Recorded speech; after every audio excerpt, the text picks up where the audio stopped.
Most of us are interested in games. All the games, such as hockey or cricket or football, have rules according to which they are played.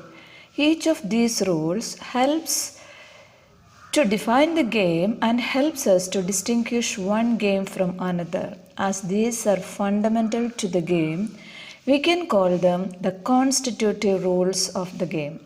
Like these games, society has constitutive rules that make it and differentiate it from other kinds of societies. In large societies, in which different communities of people live together, constitutive rules are formulated through consensus, and in modern countries, this consensus is available in written form. We call it a constitution.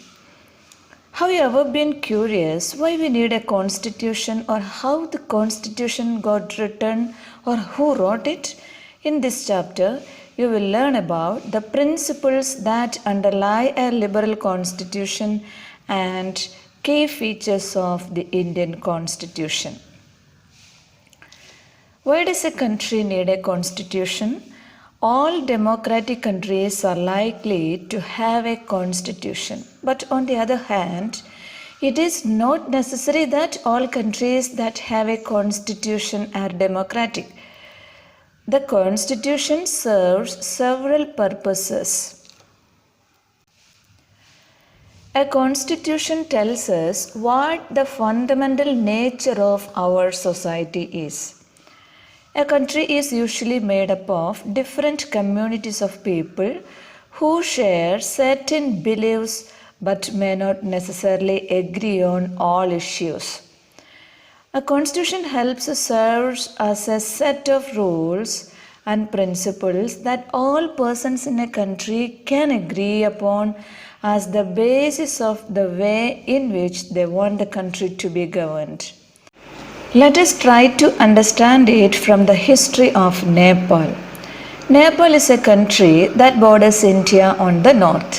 Until recently, Nepal was a monarchy. According to the previous constitution of Nepal, the final authority rested with the king.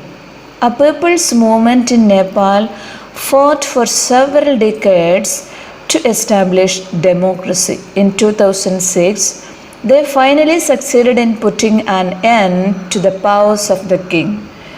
The people had to write a new constitution to establish Nepal as a democracy because they did not want to continue with the previous constitution, which did not reflect the ideals of the country that they want Nepal to be.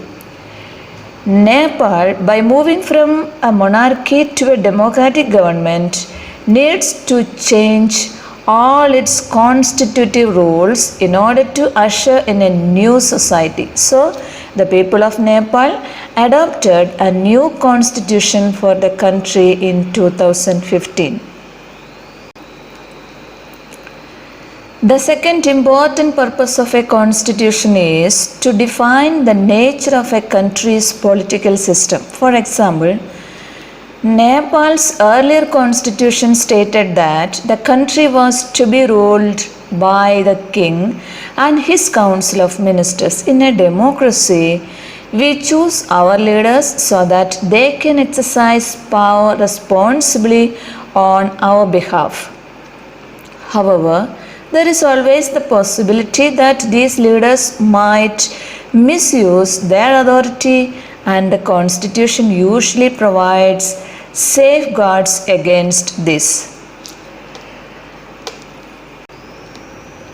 Let us see the three significant reasons why we need a constitution. In democratic societies, the constitution often lays down rules that guard against the misuse of authority by our political leaders. Next, the Constitution ensures that a dominant group does not use its power against less powerful people or groups. In democratic societies too, a majority can continuously enforce decisions that exclude minorities and go against their interest. The constitution usually contains rules that ensure that minorities are not excluded from anything that is available to the majority. The constitution helps to protect us against decisions that could have an adverse effect on the larger principles that the country believe in. For example, it is possible that many people who live in a democracy might come to strongly feel that party politics has become so acrimonious that we need a strong dictator to set this right. They may not realize that in a long run, dictatorial rule goes against all their interest. A good constitution does not allow these whims to change its basic structure. It does not allow for the easy overthrow of provisions that guarantee rights of citizens and protect their freedom. During the freedom struggle, the nationalists had devoted a great deal of time to imagining and planning what a free India would be like. Under the British, Indians had been forced to obey rules that Britishers had made. The long experience of authoritarian rule under the colonial state convinced Indians that free India should be a democracy in which everyone should be treated equally and be allowed to participate in government. A group of 300 people became members of the Constituent Assembly in 1946 and had written India's constitution. While writing the Indian constitution, these members kept in mind the different communities who speak different languages, belong to different religions, and have distinct cultures. When the constitution was being written, India was going through considerable turmoil. The partition of the country into India and Pakistan was imminent. Some of the princely states remained undecided about their future, and the socio-economic condition of the vast mass of people appeared dismal.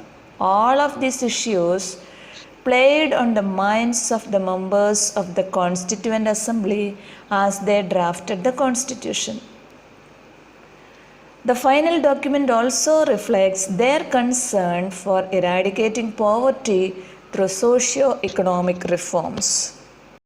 Let us look at the key features of the Indian Constitution. Number 1, federalism. This refers to the existence of more than one level of government in the country. In India, we have governments at the state level, at the center, and Panchayati Raj at the village level. The Constitution contains lists that detail the issues that each tier of government can make laws on. In addition, the Constitution also specifies where each tier of government can get the money from for the work that it does. All persons in India are governed by laws and policies made by each of these levels of government. Under federalism, the states are not merely agents of the federal government, but draw their authority from the Constitution as well.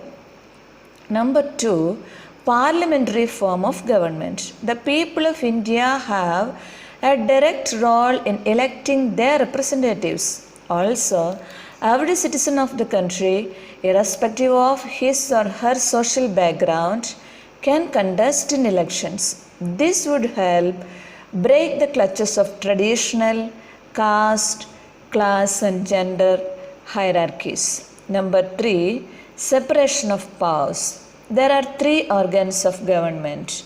The legislature, it refers to elected representatives by the people. Number 2, the executive. It is a smaller group of people who are responsible for implementing laws and running the government.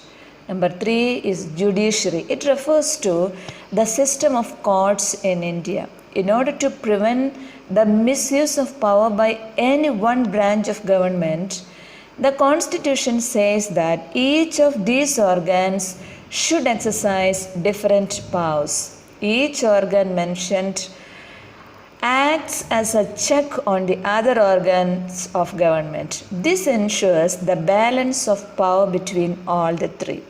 Number 4, fundamental rights.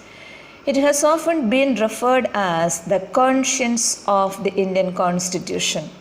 Colonial rule had created a certain suspicion of the state in the minds of the nationalists. They wanted to ensure that a set of written rights would guard against the misuse of state power in independent India. The Constitution guarantees the rights of individuals against the state as well as against other individuals. It also guarantees the rights of minorities against the majority. The fundamental rights in the Indian Constitution are right to equality, right to freedom, right against exploitation, right to freedom of religion, cultural and educational rights, right to constitutional remedies. Fundamental rights have twofold objectives. Every citizen must be in a position to claim fundamental rights.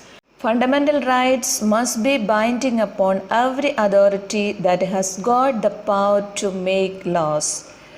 The Constitution also has a section called Directive Principles of State Policy, which ensure greater social and economic reforms and serve as a guide to the independent Indian state to institute laws and policies that help reduce the poverty of the masses.